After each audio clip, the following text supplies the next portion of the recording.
Hello and welcome to the live series brought to you by Amicus Recruitment. This is the podcast that gives you insight into the life and role of tech leaders from all over the world. And today I'm joined by Aniela Crisan, Director of Engineering over at OLX Group. Aniela, welcome. Thanks so much for coming on the show. Pretty excited to have you on. How are you doing? Hi, Heather. Thank you for having me. I'm very excited to be here with you. Perfect. That's brill. Well, if we're both pretty excited about it, let's just dive straight in. So for those of you who aren't familiar with Aniela's work, Aniela, maybe you could just sort of describe your role at OLX Group, maybe a little bit of background about the company too. Yeah, sure. So I'm looking after technology for the motors customer units as an engineering director. And what does it mean with motor customer unit? So in OLX Group, it's a classifieds group that it's spread around the world, and we have different focuses. So for example, we have a business area that is focusing on motors. We have a business area focusing on real estate. We have business areas that are focusing on generic classifieds. And I'm looking after the motors area that's building different products across many countries in Europe. Okay, that's perfect. So it's a pretty big operation then, by the sounds of it. It's quite a large organization as far as I'm aware, isn't it? It's pretty. Yes. So in terms of your role there, like how big is the team? Sort of what does your daily life look like? Yeah, so currently the team is around 250 people, more or less, from which of them 100 are engineers. Mm-hmm. So we are still not, it's a cross-functional team. So the motors, we call it PDT, so it's product data design technology. The engineers are around 100, so they are individual contributors, they are managers, they are managers of managers. So they have different roles, and then we have the other cross-functional teams. So the product area, the design area, data area. So we have different parts there, and it's a team that's constantly growing. So just for this fiscal year that will start in April, we will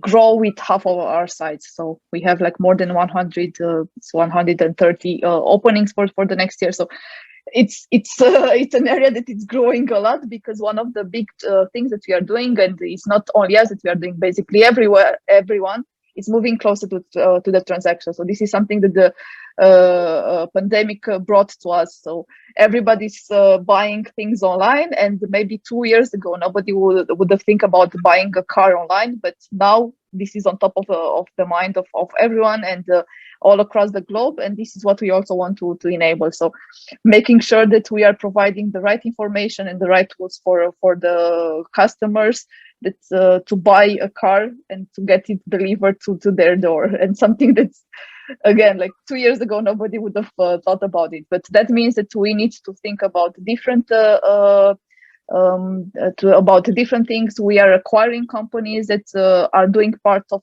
that journey.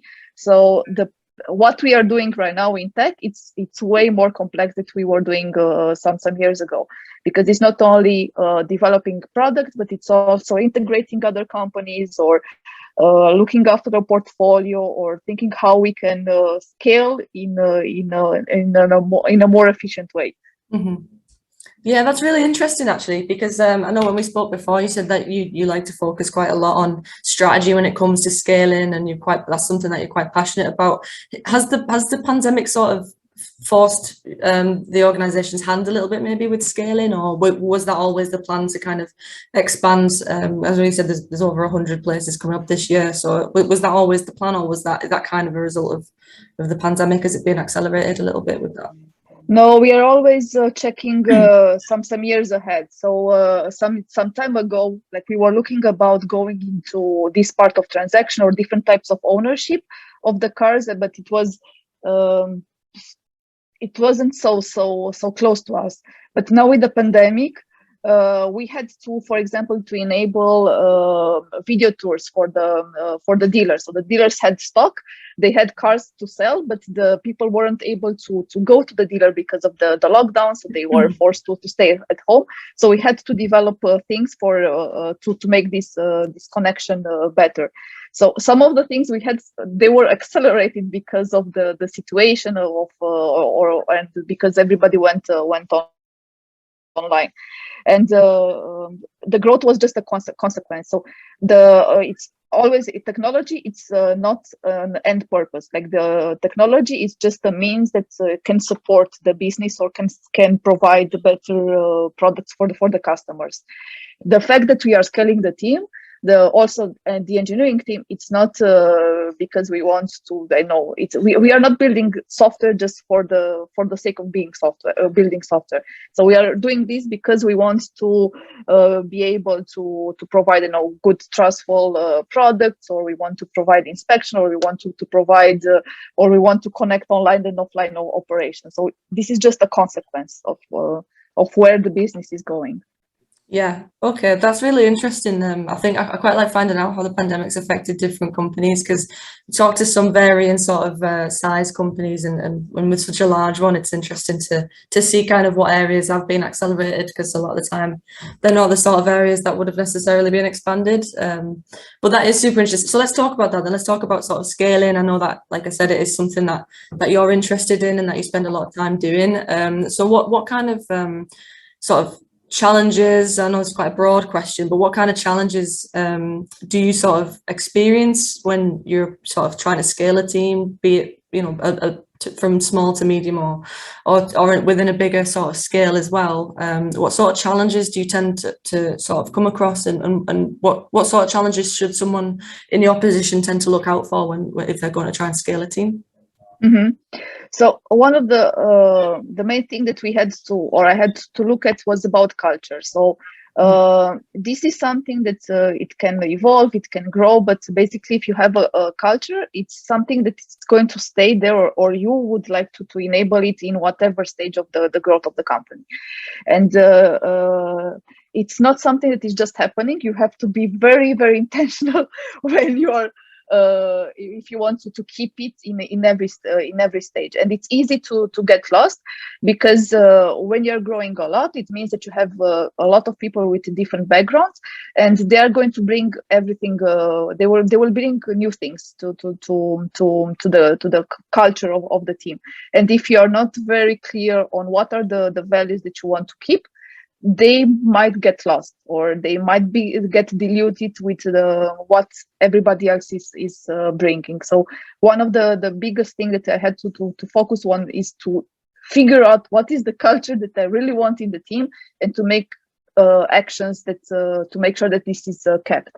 And the other thing was about processes. So what was working for a small team is not going to work for a bigger team. So for example, we have cross-functional teams that are set up in a way that they are like almost autonomous. So they have product managers, engineering managers, they have engineers, I know, that are focusing on back end, on front end, they have designers, product analysts. So they can own a piece of the customer journey, they can have a mission, they can work on it.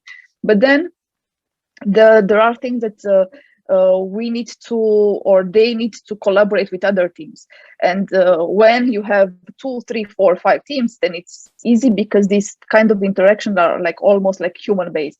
But when this is growing, and you have to be a bit more cautious about how you're doing. Like you have to create documentation, you have to start to create some processes, because you cannot only rely in the people knowledge. You have to create some kind of structure around it that can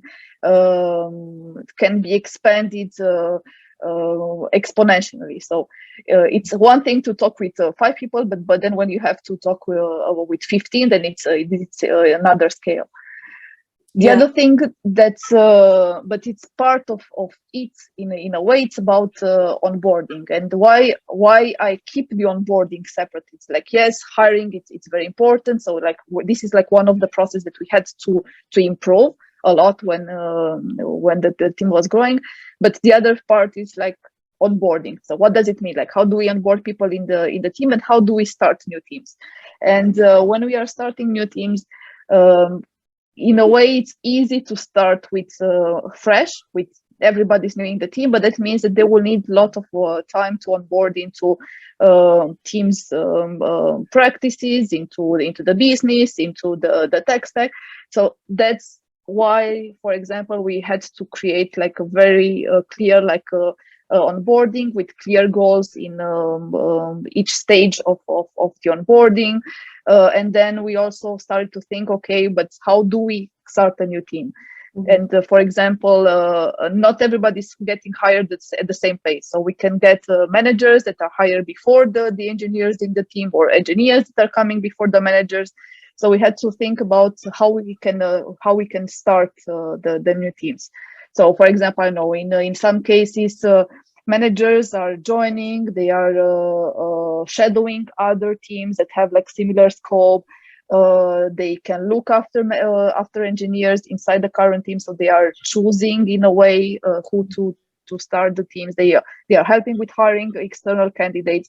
And sometimes the engineers are joining, they join in other teams, they're onboarding other teams, and then they start when their ideal team it's getting ready. The other part that we had to look at when scaling the team was about tech stack. So we have like different engineers that have different knowledge, or they have preferred languages or preferred tools that they use. But depending of what we wanted to do, we had to figure out like what is the tech stack that we wanted to work on. So because of that, for example, we created a take radar. So everybody has like a one way to look at the technology. They can have like a history of what was used, what we adopt, what we are assessing, what other team assessed. So we are not repeating to do the same thing, but in a way we also have some kind of unity between the teams. So even if we have like autonomous teams, we can still have some unity on that. And the other part is decision making. So again, like decision making in a team that you can control, like you have a direct impact, it's easy. But whenever we need to make decisions that are across different teams, we had to structure groups for decision making, or we had to define the boundaries that a certain group can make decisions that are across their own team. And here, like an example, we have mobile engineers. So Android or iOS engineers, usually they are just one in a team. So we don't have like two of them in a team. So when they have to make decision, they will always have to talk with other Android or iOS engineers that are outside their direct teams. So because of that, we had to create like groups for that. Or for example, we are making architectural decision that have impact on different teams.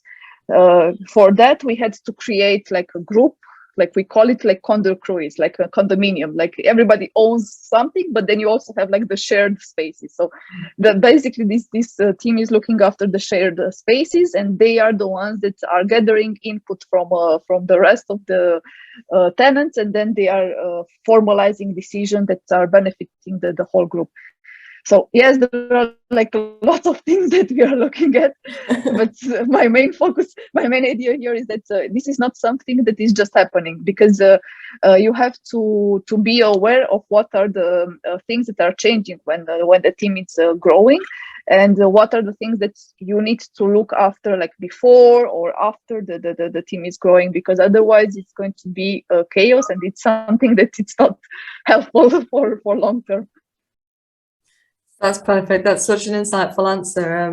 It's really interesting to hear, because we've we've got a really interesting sort of HQ over here at Amicus Recruitment as well.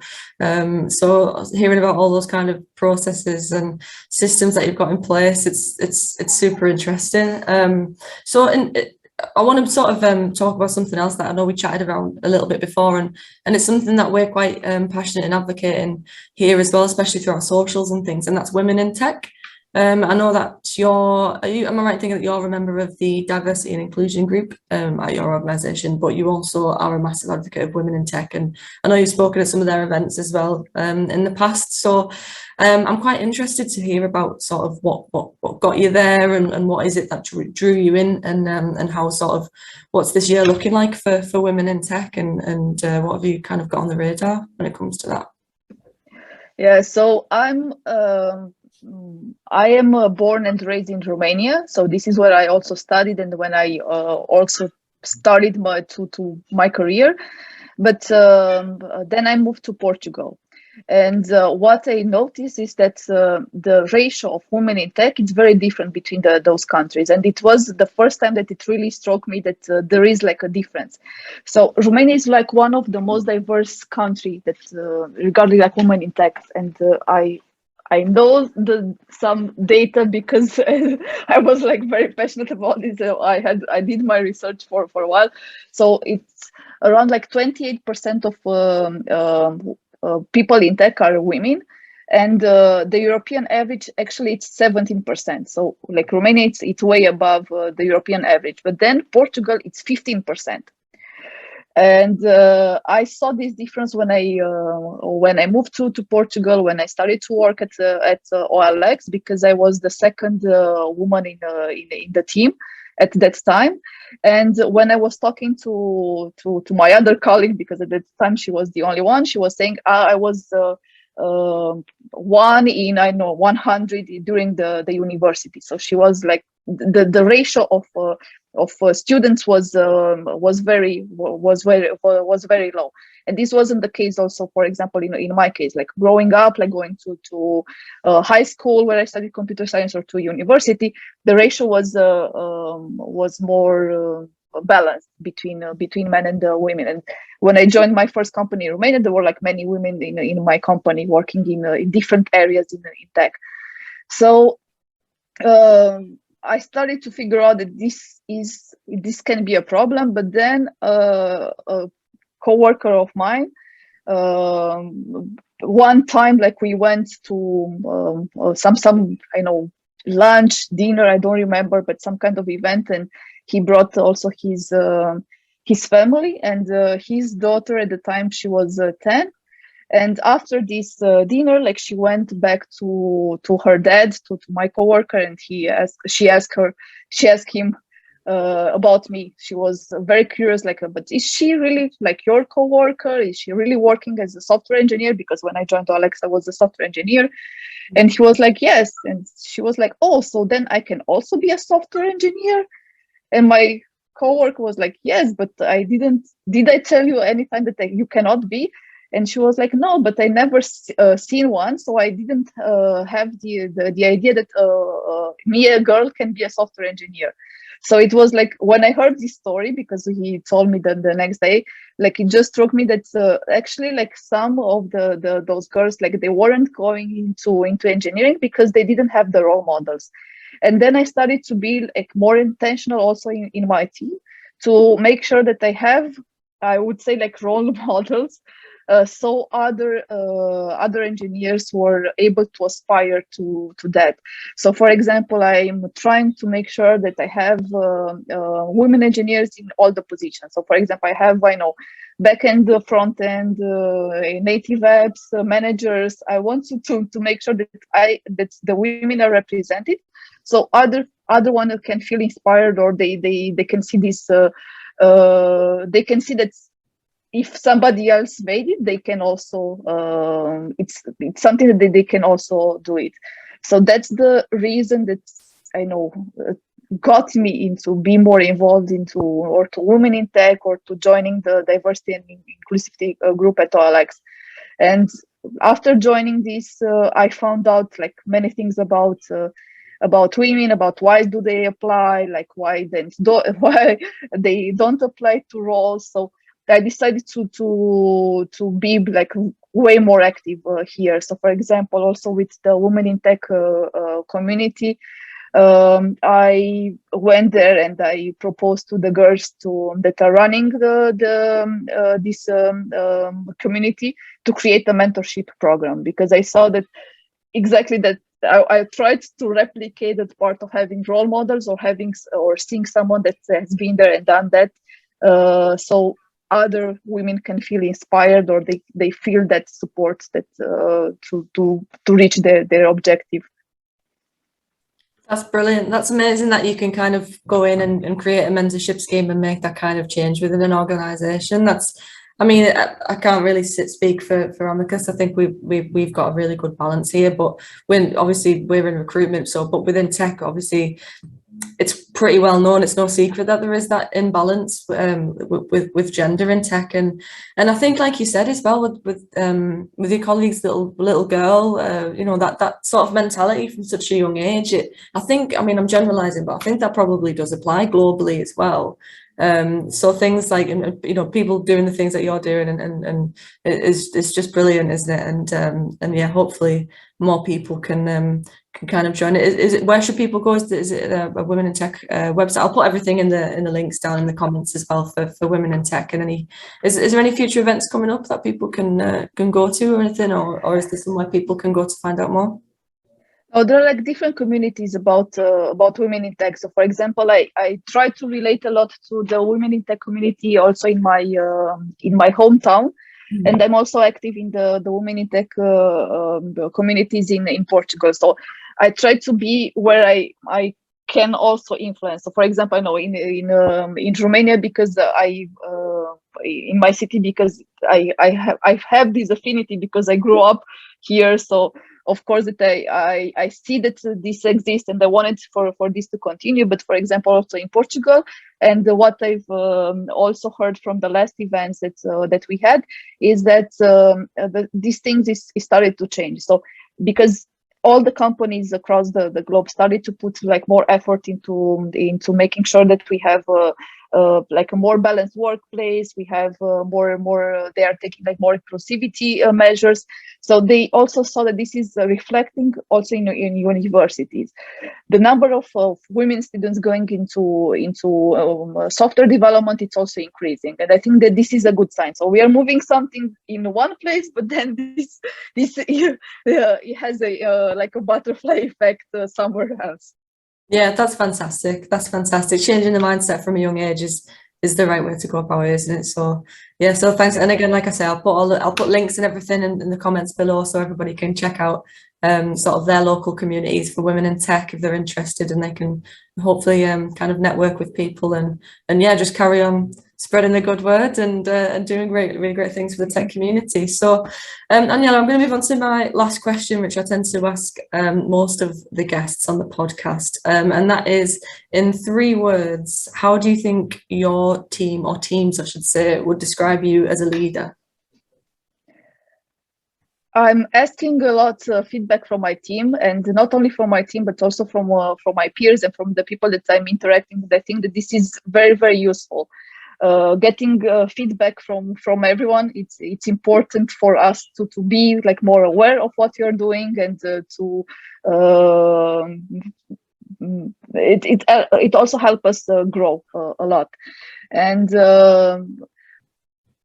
if I'm thinking about what I've heard also from my peers and from my team, one thing they are saying, or the feedback they are giving for me, and it's that I'm empowering them. And I think that's I'm very happy that they also feel it, because this is what I want to do. Like I want to, my role as a manager or as a director, but anyway, like manager of people, it's not doing it myself, but making sure that my team or the people in my team, they are empowered to do their job, and they are able to do it.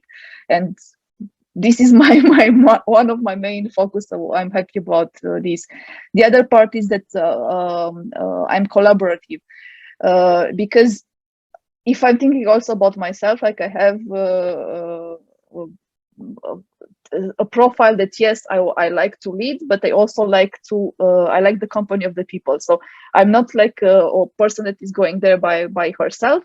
I like to have the support. I want to support others, and this is also what I'm also enabling in my team. Like, we have autonomy, but we also have collaboration, and I think that this is very important to go hand in hand.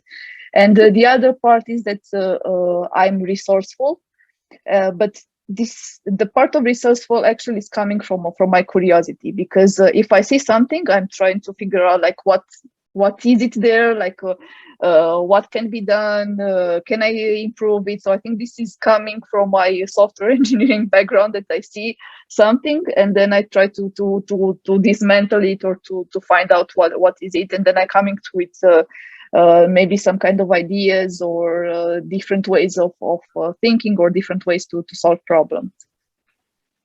That's brilliant. That's super insightful. Thank you for that. It's been super interesting chatting with you.